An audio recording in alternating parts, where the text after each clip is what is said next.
सुभाष ठाकुर एक ऐसे डॉन की कहानी जो सिर्फ एक डॉन ही नहीं, बहुत सारे डॉनों का बॉस है, जिसे बहुत कम लोग जानते हैं, लेकिन वो बहुत सारे डॉन का गुरु रह चुका है। दोस्तों, यूपी का पूर्वांचल हमेशा से बाहुबलियों का गढ़ रहा है। चाहे सियासत हो या फिर ठेकेदारी, हर जगह बाहुबली किसी न किसी तरह से शामिल रहे हैं। यूं तो पूर्वांचल को माफियाओं की जन्मस्थली कहा जाता है, लेकिन आज हम जिस डॉन की बात करने जा रहे हैं वो सिर्फ एक डॉन ही नहीं था, बल्कि एक ऐसा इंस्टीट्यूशन था जिसने बहुत सारे माफियाओं को तैयार किया। सुभाष ठाकुर उर्फ बाबा को यूपी का सबसे बड़ा माफिया डॉन कहा जाता है। वह इस वक्त फतेहगढ़ सेंट्रल जेल में उम्र कैद की सजा काट रहा है। उसके खिलाफ दर्जनों संगीन मामले चल रहे हैं। कई मामलों में उसे दोषी करार दिया जा चुका है। बाबाओं का चोला पहन चुका है ये माफिया डॉन। अगर हम यूपी के माफियाओं की बात करें तो इस सूची में सुभाष ठाकुर का नाम सबसे पहले आता है। अब लोग उसे बाबा जी के नाम से जानते हैं। दोषी करार दिए जाने के बाद वो उम्र कैद की सजा काट रहा है। उसने लंबी दाढ़ी रख ली है। उसका हुलिया बाबाओं जैसा हो गया है। बताया जाता है कि आज भी जेल में सुभाष ठाकुर दरबार लगाता है। उसका कारोबार यूपी से लेकर मुंबई तक फैला हुआ है। मजबूत पकड़ रखता है सूबे की सियासत पर। यूपी के बाहुबली नेता मुख्तार अंसारी से लेकर अतीक अहमद तक कोई भी सुभाष ठाकुर से दुश्मनी मोल नहीं लेना चाहता। मुन्ना बजरंगी भी सुभाष ठाकुर का चरण गो था। बताया जाता है कि किसी भी चुनाव में उसका दखल बहुत रहता था। खासकर पूर्वांचल की बात करें तो वहां की कई सीटों पर सुभाष ठाकुर उर्फ बाबा का सीधा प्रभाव रहता था। सूत्रों के मुताबिक इलाके के कई नेता सुभाष ठाकुर से जीत का आशीर्वाद लेते थे। ऐसे डॉन बना सुभाष ठाकुर। सुभाष ठाकुर की अपराध की दुनिया में कदम रखने की कहानी भी थोड़ी फिल्मी है। ठाकुर ने अपराध की दुनिया में उस वक्त कदम रखा था जब वो मुंबई में रहने के लिए पहुंचा। वहीं से सुभाष ठाकुर की एंट्री जुर्म की दुनिया में हुई। इसके बाद सुभाष ने पीछे मुड़कर नहीं देखा। वो एक के बाद एक ताबड़तोड़ वारदात को अंजाम देता रहा। इसी वजह से जुर्म की काली दुनिया में सुभाष ठाकुर के नाम का दबदबा भी बहुत तेजी से बढ़ता जा रहा था।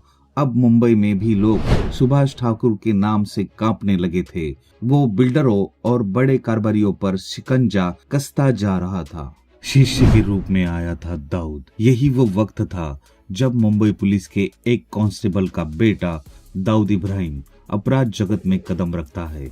जैसे हर काम के लिए गुरु की जरूरत होती है, वैसे ही दाऊद को भी किसी उस्ताद की जरूरत थी, जिसके चलते वो सुभाष ठाकुर के दरबार में जा पहुंचा। वही दाऊद इब्राहिम ने जराइम दुनिया का पाठ पढ़ा, जुर्म करने के तरीके सीखे। इसी के बाद वो एक कुख्यात गैंगस्टर बन गया और फिर मुंबई का सबसे बड़ा माफिया डॉन। दुश्मन बन गया शिष्य। जरायम की दुनिया में सब जानते थे कि सुभाष ठाकुर उर्फ बाबा ही दुनिया के कुख्यात अंडरवर्ल्ड डॉन दाऊद इब्राहिम का गुरु है। लेकिन कुछ सालों के बाद ही दोनों के रिश्ते खत्म हो गए। दरअसल जब मुंबई में 1993 के ब्लास्ट हुए थे, तभी सुभाष ठाकुर और दाऊद इब्राहिम अलग हो गए थे। इसके बाद सुभाष ठाकुर ने दाऊद के दुश्मन बन चुके माफिया सरगना छोटा राजन के साथ हाथ मिला लिया था। डी गैंग से अलग हो जाने के बाद से ही सुभाष ठाकुर को अपने शिष्य दाऊद इब्राहिम से जान का खतरा हो गया था। जब सुभाष ठाकुर पकड़ा गया तो उसने कानून से जान की हिफाजत के लिए गुहार लगाई। साल 2017 में भी उसने यूपी के बनारस कोर्ट में एक याचिका दायर कर बुलेट प्रूफ जैकेट और सुरक्षा की मांग की थी। यूपी के पूर्वांचल में सुभाष ठाकुर ने जुर्म की दुनिया से निकलकर सियासत में कदम रखने वाले ब्रिजेश सिंह को सहारा दिया। सुभाष ठाकुर के साथ आने से ब्रिजेश सिंह को बहुत फायदा हुआ। दोनों मिलकर काम करने लगे थे। दाऊद के बहनोई की हत्या का बदला। जब सुभाष ठाकुर छोटा राजन और दाऊद के साथ मिलकर काम कर रहे थे तो उनकी दुश्मनी गवली गिरोह के साथ थी। इसी दौरान गवली ने दाऊद को गहरा जख्म दिया। उसके शूटरों ने 26 जुलाई 1992 की मुंबई के नागपाड़ा के अरब गली में दाऊद इब्राहिम के बहनोई इस्माइल पार्कर का मर्डर कर दिया था। इस हत्याकांड में पहली बार AK-47 और 9 AM पिस्टल का इस्तेमाल किया गया था। इस हत्या ने दाऊद को हिलाकर रख दिया था।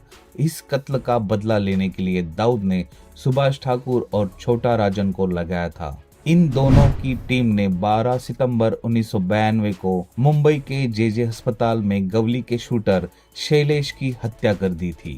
आपको यह वीडियो कैसा लगा? आपको अगर यह वीडियो पसंद आया हो तो हमारे चैनल को लाइक और सब्सक्राइब करना ना भूलें।